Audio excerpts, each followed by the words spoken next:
Thanks so much for joining us on Northwest Focus Live, the time during this week when we get to enjoy the sound of talent that lives around here from Classical 98.1 King FM, online at king.org. I'm Sean McLean. If you check our Facebook page, you will see some videos of some very, very, not just gifted, but I'd say almost visionary musicians, and you will understand why they were the winners of the Ladies Musical Club competition in 2012. Those videos give you some sense of the standards of this organization, and we didn't get a chance to have everybody on the last live show, so we're welcoming the other winners of the competition tonight. We get to enjoy the sound of piano and violin with Thomas Lee, who you will be hearing later on play some César Franck and Camille Saint-Saëns. You may remember him from his summer appearance playing the beautiful Ravel Mother Goose Suite. Violinist Iejin Rhee will be joining us to play that music of Franck and Saint-Saëns. First, we have the pleasure of Rachmaninoff, Beethoven, and Scarlatti with pianist Iejin Rhee. It's Northwest Focus Live.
You know, in the Baroque period, it was rather common for keyboard virtuosi to have contests with each other, and the fellow who wrote those two sonatas that we just heard on Northwest Focus Live with pianist Iejin Rhee was one of those who got into a battle of skill with George Friedrich Handel, none other. And apparently Handel bested him as an organist, but Scarlatti, that is to say Domenico Scarlatti, the composer we just heard, was just a little better on the harpsichord. Nonetheless, all throughout his life, which was spent mostly in Spain, by the way, since Scarlatti was lucky enough to be a teacher to a princess who later became the Queen of Spain, good gig there, he would cross himself. Every time he spoke of George Friedrich Handel, he would cross himself in veneration, even mentioning the composer's name. There was a lot of mutual admiration there. And he wrote hundreds and hundreds and hundreds of keyboard sonatas, which, as you heard under the fingers of Iejin Rhee, cover the full emotional gamut. That beautiful first sonata, the Kirkpatrick listing 78. Kirkpatrick, by the way, is to Scarlatti what Koelschel would be to Mozart, the cataloger, who always referred to this moment in a Scarlatti sonata called the crux, up to which everything is a certain texture and after which everything falls away into another texture. Iejin Rhee, that first movement, I felt almost that I had stepped into proto-romantic lyricism with your Scarlatti. It's so lyrical, so Thank beautiful. You. Yeah. Thank you. It kind of makes you understand, doesn't it, how the Russian pianist really fell in love with Scarlatti, including the Rachmaninoff you're about to play. There's just something outside of the Baroque about those slow Scarlatti sonatas. Yeah. Also, you're right, because Scarlatti, even though chronologically he was more classified as a Baroque composer, he's more toward to classical style and looking forward. So and the direct emotional content. Yeah. So you got started on the East Coast at the Eastman Theater after moving from Korea with the Rochester Philharmonic, right? Yes. Rising Star. Was that your first big orchestral experience? Well, it's not my first, but for the Eastman Theater is like 5,000 or more. Right. So it's a huge and great opportunity for me to perform with the great orchestra in good hall. And what brought you to the West Coast then? Well, after I got married in New York, I wanted to experience some, diversity and wanted to see how the West Coast is. And of course, I've got bad news for you. New York City, diversity. Washington State, less diversity. But and this is a social point that can be, I think what you mean is, a change of scenery, right? More the weather, I would say. Yes. Yeah. And also, I can't forget saying that now I don't have a freezing hand in the weather Correct. in California. Yeah, it's just sort of constantly mossy, foggy cold rather than biting East Coast winter cold, right? Yes, but we are actually thinking to moving back to East Coast again. So. Well, you have a lot of experience there between Juilliard School and where you got your master's and all of that, so you know the scene there. Yeah. And how old are you? I haven't even asked 29. you. You're 29. And so Ladies Musical Club competition, of course, is, I can't remember, we'll be hearing from the founders, from the award tour coordinator who's going to join us later on, Gail Perstein. But there's a cutoff age, right? Which is 39, 35, 35 years old. Yeah. So you made it in time. And, this is a group that started back in 1891, Ladies Musical Club, and I think you would agree with me that your colleagues who are fellow winners of this competition are some very hardworking musicians. Of course, yeah. Yes. What are you, a 3-4 hour practice a day person? These days, because I'm studying and teaching at the same time, that's probably the max, but before, of course, more than that. Yeah, I can imagine more like 8 in front of a competition, right? Yeah. Okay, so now you get to the pianist who can really test your actual muscular endurance, Sergei Rachmaninoff. But what you have for us next tonight is not a piece so much. It's not in the third piano concerto category from Rachmaninoff. This is actually a pretty early piece of his, isn't it? From the Moments Musicaux? Oh, it's because it's Opus 16. It's not too relatively early. Relatively I can see it. That's before his first preludes, I think. Yeah. Right. But long after that gorgeous elegy that he wrote. Anything you want us to hear in this musical moment number 5? Well, in his moment musical, it's set of 6, and this is the slow one, it's D flat. I personally think that this is one of the most wonderful composition in the piano literature. Yeah. So it's more like a lullaby, I would say. And Do you feel any kinship to, D flat major is my all-time favorite key. oh, it is. And one of the most beautiful piano pieces that comes to mind is the Chopin Nocturne, Opus 27. Do you feel there's some kinship with that? Sure, yeah, Yeah. of course. And especially the Moment Musical, this is one of his composition that looking backward, looking the previous period, like Moment Musical is actually inspired by Schubert, right? Who wrote the And- same title for his pieces, yeah. Like Nocturne or Right. Songs Without Words. It's one of that category that he was looking more of romantic or earlier times. So I think you would enjoy this lyrical and And it's in D emotional. flat. It's D flat. Can't lose.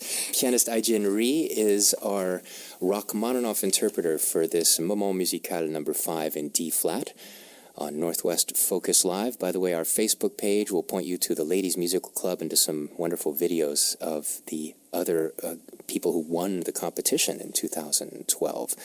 Rachmaninoff now on Northwest Focus Live.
The problem with D-flat major is that you have to leave it at some point.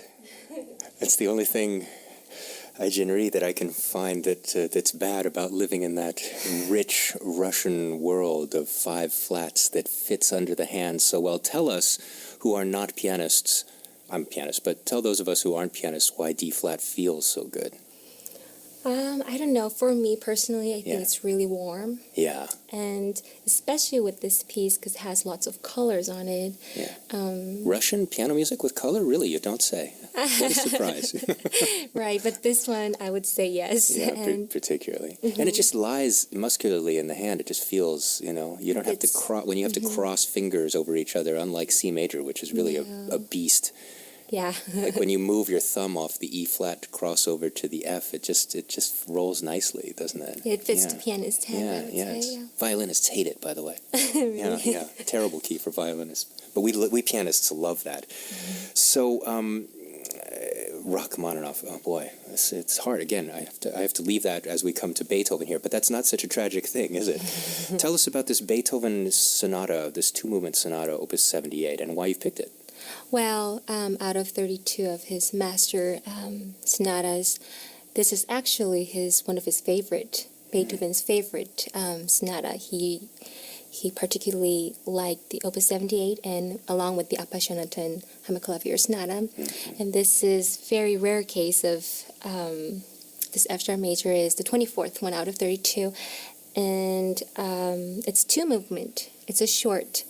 He did do that later with his later piano sonatas, the two-movement structure, Right. And this is long before the Hammerklavier and the Opus 111. So this is, he's still, actually he's lost his hearing by this point, I think, in his history.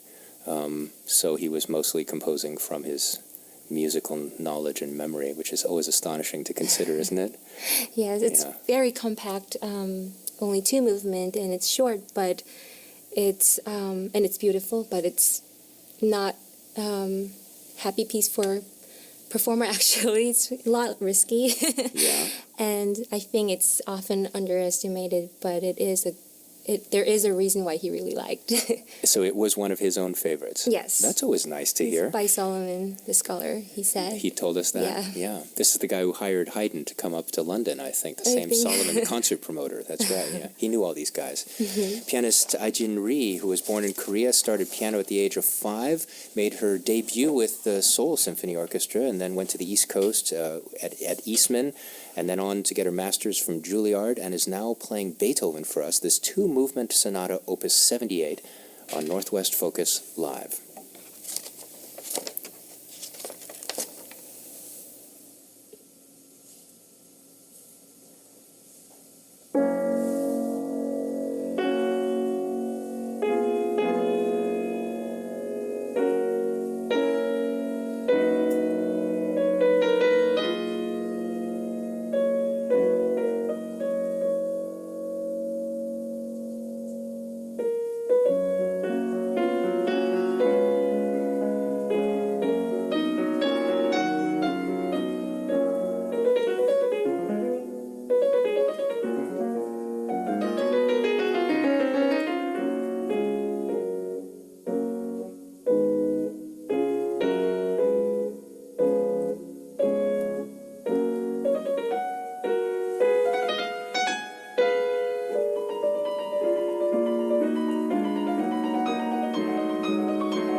Northwest Focus Live with pianist Iejin Rhee, one of the winners of the Ladies Musical Club 2012 competition, joining us after we've had the great pleasure of her colleagues in past Northwest Focus Lives to play Beethoven in this case, from one of those pieces that was a favorite of Beethoven's before he got to his crazy later sonatas like the Hammerklavier. Maynard Solomon said to us that this and the Appassionata were his favorite. You know, Iejin, I had the wrong Solomon. I was thinking of the German impresario. Scholar. But, but actually this was the writer on music from our own 20th century. But I found the strangest coincidence, which is that Solomon, who was the impresario, was born in the same house that Beethoven was. Really? He was born there, and then later Beethoven's family moved in. So that's kind of strange. It's kind of Twilight Zone-y. And Beethoven actually knew and respected the German impresario named Solomon. So just an aside there. That was Bongasse 515, if you're a German trivia person, the home of Beethoven. Do me a favor, would you, Iejin? Play the opening of that final Allegro Vivace. It's a stunning thing. It's so ahead of its time. Harmonically, it's so surprising. Yeah.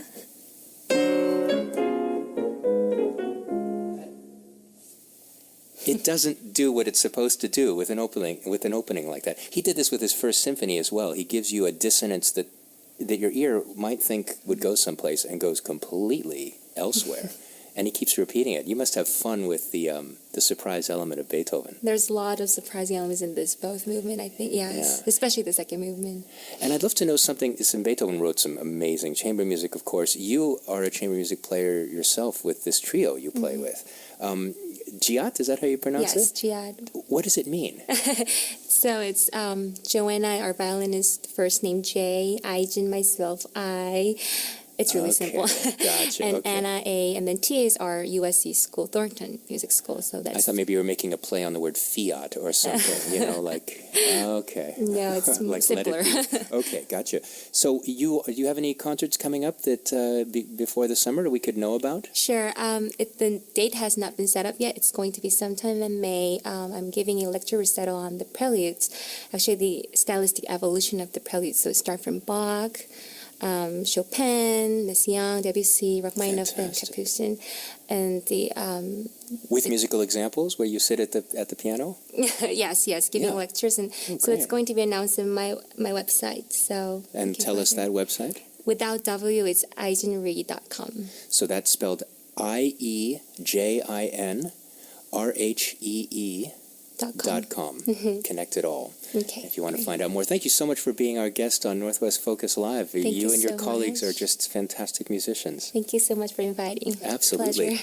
And when we return, yet another winner of the Ladies Musical Club competition, violinist Iejin Rhee with Thomas Lee, pianist, who you've heard perform on this show before with Parnassus Project, with Ravel, Mother Goose.